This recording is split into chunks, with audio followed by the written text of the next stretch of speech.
Teacher. এই মেয়েরা সবাই এক এক করে উঠে দাঁড়াও। আমি তোমাদের নোট চেক করবো, ড্রেস চেক করবো, জুতো চেক করবো। আর কেউ যদি স্কুল শু পরে না আসো তাহলে সোজা গেটের বাইরে চলে যাবে স্কুলের। আর স্কুলে ঢুকতে হবে না, স্কুলটা ফ্যাশন শো করার জায়গা না। স্কুলে যেমন তেমন ভাবে আসবো, এসে ঢুকে যাবো, ফ্যাশন শো করে বেরিয়ে চলে যাবো। স্কুলটা ওটা ফ্যাশন শোর জায়গা না, স্কুলটা পড়াশোনার জায়গা, ঠিক আছে? আর কারোর যদি হাতে বড় বড় নখ থাকে তাহলে এখনই বেরিয়ে যাও, নাহলে কিন্তু আমি প্রত্যেক জনের গার্জিয়ান কল করবো। কারোর হাতে যদি আমি বড় বড় নখ দেখি, হাতে নীল পালিশ পরে আসা যাবে না, আর বড় বড় নখ রাখাও যাবে না। যদি রাখা হয় তাহলে কিন্তু আমি কাছে গিয়ে কাটতে বাধ্য হবো। ওটা কি হয়েছে? ওটা ওনার নেওয়া ছিঁড়ে হয়েছে?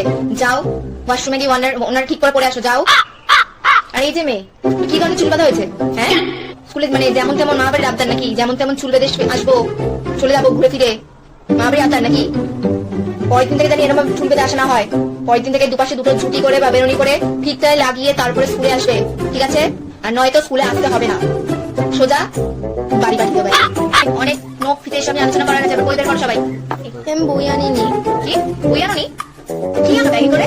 হ্যাঁ, ডায়েরি, প্রেমপত্র, বয়ফ্রেন্ড দেওয়া চকলেট, টেডি বিয়ার এসব রাখার জন্য ব্যাগটা পাঠানো হয় স্কুলে? হ্যাঁ, বই থাকে না? বেরিয়ে যাও এক্ষুনি ক্লাস থেকে। এই কি হচ্ছে?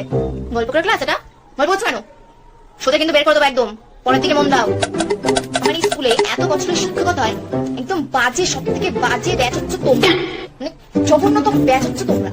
একটু ভালো ঘন্টা পড়ে গেছে, নাও ঠিক আছে, বই দিয়ে বাড়ি যাও। No makeup teacher. শোনো মেয়েরা, আমি আগেও বলেছি আর এখনো বলছি, আমার ক্লাসে মেকআপ করে আসা চলবে না। আমি নিজেও মেকআপ করি না, আর কেউ মেকআপ করে আসবে আমার ক্লাসে আমি সেটাও পছন্দ করি না। আর এখন তোমাদের মেকআপ করার বয়স না। এই যে তুমি যে যে পাহাড়ের মতো পাফ না কি করে এসছো, আর ওটা কি হয়েছে? এই যে ওটা কি গালে গুলো কি লাল লাল কি লাগে এসছো? ও ন্যাচারাল? আমি কি কিছু বুঝি না? ন্যাচারাল?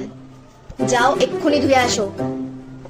আর আমার ক্লাসে কেউ হাতে বড় বড় নখ, নখের মধ্যে আবার নেল পালিশ, ওই যে ওই মেয়েটা, ওই মেয়েটা হাতের মধ্যে নেল পালিশ লাগিয়েছে, এক্ষুনি দাঁত দিয়ে কুটে কুটে নেল পালিশ গুলো তোলো। আর আমি যেন আর পরের দিন থেকে না দেখি নেল পালিশ পরে আসা হয়েছে। স্কুলটা সাজার জায়গা নয়, স্কুলটা পড়াশোনার জায়গা। আমি নিজেও সেজে আসি না, আর তোমাদেরও জানি না দেখি আর পরের দিন থেকে সেজে আসতে। কানের, গলার, নাকের একদম জানি না পরে আসা হয়, বলে দিলাম। সবার প্রিয় টিচার। কিরে কেমন আছিস সবাই? ভালো আছিস তো? হ্যাঁ, আমিও খুব ভালো আছি। কতদিন পর দেখা হলো তোদের সাথে। পুজো কেমন কাটলো সবার? ভালো কেটেছে তো? ভালো কাটলেই ভালো। তা এতদিন পর স্কুলে আসলি, পড়াশোনা তো মনে হয় করতে ইচ্ছা করছে না, তাই তো? বুঝি বুঝি। তাহলে চল, আজকে পড়াশোনা করতে হবে না, নয়তো বন্ধ করে দে। নাহলে চল আজকে একটা আমরা মজার গেম খেলবো, হ্যাঁ? কিন্তু তার আগে দরজাগুলো বন্ধ করে দে, তাহলে কিন্তু অন্য ক্লাসে ডিস্টার্ব হবে। বন্ধ করতে চটপট। কি হচ্ছে ওর? শরীর খারাপ লাগছে? কে দেখি তো, কোন মেয়েটা?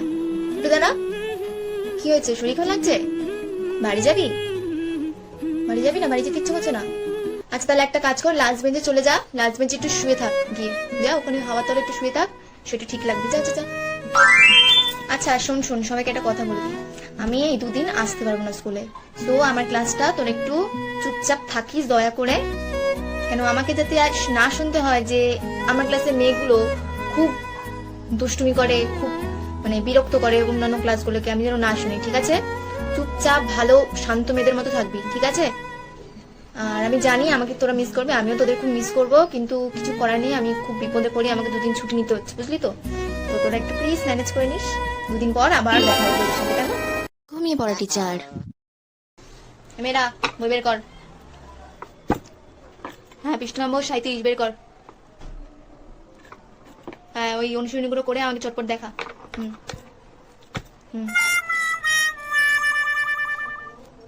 এই কথা বলছিস কেন? আমি দেখতে পাচ্ছি সব, চটপট লেখ। ম্যাম, কি কোয়েশ্চেনের অ্যানসারটা পাচ্ছি না। আরে করে আন, তারপরে দেখছি তো, একবারে করে আন, ডিস্টার্ব করছিস কেন? করতে দিয়েছি, কর তাড়াতাড়ি করে আমাকে দেখা। বেশি কথা বলে বাইরে বের করে দেবো। কর তাড়াতাড়ি চুপচাপ করে।